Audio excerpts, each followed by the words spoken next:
नमस्कार, बहुत बहुत स्वागत है आप सभी का बुलेटिन में। मैं हूं आपके साथ स्मिता। बुलेटिन की शुरुआत करेंगे इस वक्त की बड़ी खबर के साथ, जो कि उत्तराखंड से आपको बता रहे हैं। जेपी नड्डा का उत्तराखंड दौरे का दूसरा दिन है। हरिद्वार में साधु संतों का उन्होंने आशीर्वाद लिया। माया देवी मंदिर आश्रम प्रांगण में संवाद करेंगे। जेपी नड्डा रोड शो में भी शामिल होंगे।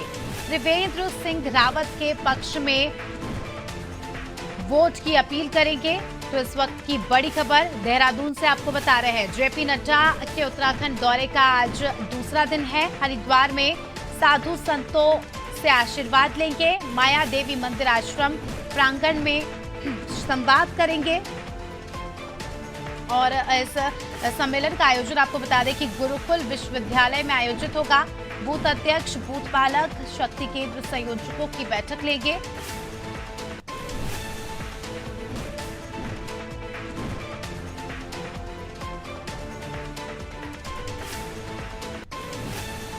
तो देहरादून से इस वक्त की बड़ी खबर आपको बता रहे हैं। जेपी नड्डा के उत्तराखंड दौरे का दूसरा दिन। हरिद्वार में साधु संतों से आशीर्वाद लेंगे। माया देवी मंदिर आश्रम प्रांगण में संवाद करेंगे और रोड शो में भी शामिल होंगे। त्रिवेंद्र सिंह रावत के पक्ष में अपील करेंगे। गुरुकुल विश्वविद्यालय में कार्यक्रम का आयोजन है।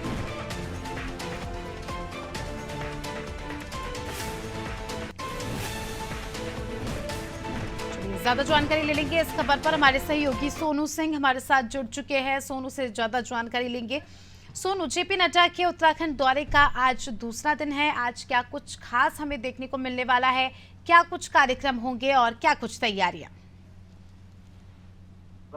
देहरादून से हरिद्वार के लिए रवाना हो रहे हैं और हरिद्वार पहुंचकर एक नहीं बल्कि कई कार्यक्रमों में शिरकत करने वाले हैं।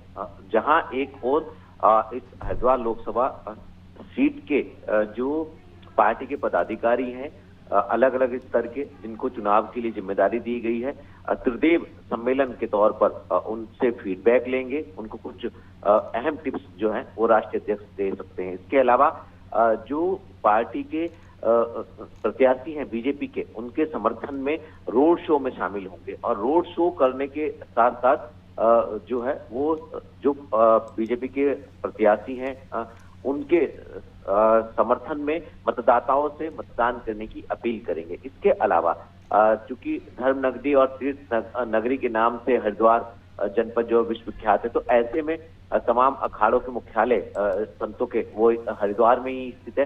तो जो संत समाज के जो बड़े बड़े संत हैं उनसे आज मुलाकात करेंगे, बातचीत करेंगे, संवाद करेंगे और उनसे भी कहीं ना कहीं हम कहें कि आशीर्वाद प्राप्त करने वाले हैं बीजेपी के राष्ट्रीय अध्यक्ष। तो एक नहीं बल्कि अलग अलग समय पर अलग अलग कई कार्यक्रम हैं, जिसमें जो पार्टी के पदाधिकारी हैं, कार्यकर्ता हैं, जो चुनाव के लिए चुनावी मैदान में है, वो निश्चित तौर पर उनको अहम टिप्स देने वाले हैं। इसके साथ साथ जो पार्टी के कार्यकर्ता हैं वो आगे आने वाले मतदान से पहले तक किस तरह अपने कार्यों को अंजाम तक पहुंचाएंगे, इस पर फोकस होगा। और अभी तक जो माहौल, चुनावी माहौल बीजेपी के पक्ष में या जो वर्तमान समय में नजर आ रहा है, उसका फीडबैक भी लेंगे। तो हम ये कह सकते हैं कि आज का हरिद्वार लोकसभा सीट के प्रत्याशी के लिए, यहाँ पर कार्य करने वाले पार्टी पदाधिकारियों के लिए जो आज का दिन है वो बहुत महत्वपूर्ण माना जा रहा है। बिल्कुल सोनू, जिस प्रकार से हम देख रहे हैं जेपी नड्डा हरिद्वार पहुंचे हैं, देवभूमि है हरिद्वार और साधु संतों की संख्या यहाँ पर ज़्यादा है। और ऐसे में हम देख सकते हैं कि उनके कार्यक्रम की शुरुआत ही साधु संतों के आशीर्वाद से होगी और बाद में जो कार्यक्रम होगा वो गुरुकुल विश्वविद्यालय में ही होगा। तो क्या हम कह सकते हैं कि जेपी नड्डा का ये दौरा खासकर साधु संतों के वोट बैंक पर भी हम कह सकते हैं कि एक बड़ा समीकरण बैठा सकता है?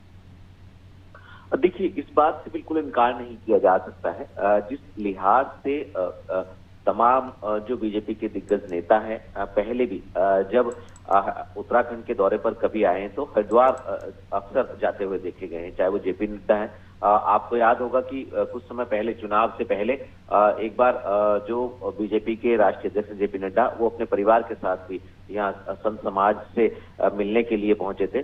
और जो केंद्रीय गृह मंत्री अमित शाह हैं वो और पार्टी के तमाम दिग्गज नेता अक्सर हम हरिद्वार में देखते हैं कि जो तमाम अखाड़ों के मुखिया हैं, संत हैं, उनसे आशीर्वाद प्राप्त करते हैं और कई बार गंगा आरती में भी शामिल होते हैं। तो ये जो संत समाज है इससे आशीर्वाद के साथ साथ कहीं ना कहीं क्योंकि इनके तमाम अनुयायी हैं और बड़ी तादाद में जितने भी अखाड़े हैं उन सभी अखाड़ों के जो मुखिया हैं उनके जो अनुयायी हैं वो भी मतदाता हैं। तो ऐसे में इस सेक्टर को भी साधने की लगातार कोशिश की जा रही है। और चूंकि हरिद्वार लोकसभा सीट का जो दायरा है उसमें तमाम ऐसे संत हैं जो मतदाता भी हैं, तो निश्चित तौर पर कहीं ना कहीं उसको साधने की भी कोशिश की जाएगी और आशीर्वाद तो प्राप्त करेंगे ही करेंगे।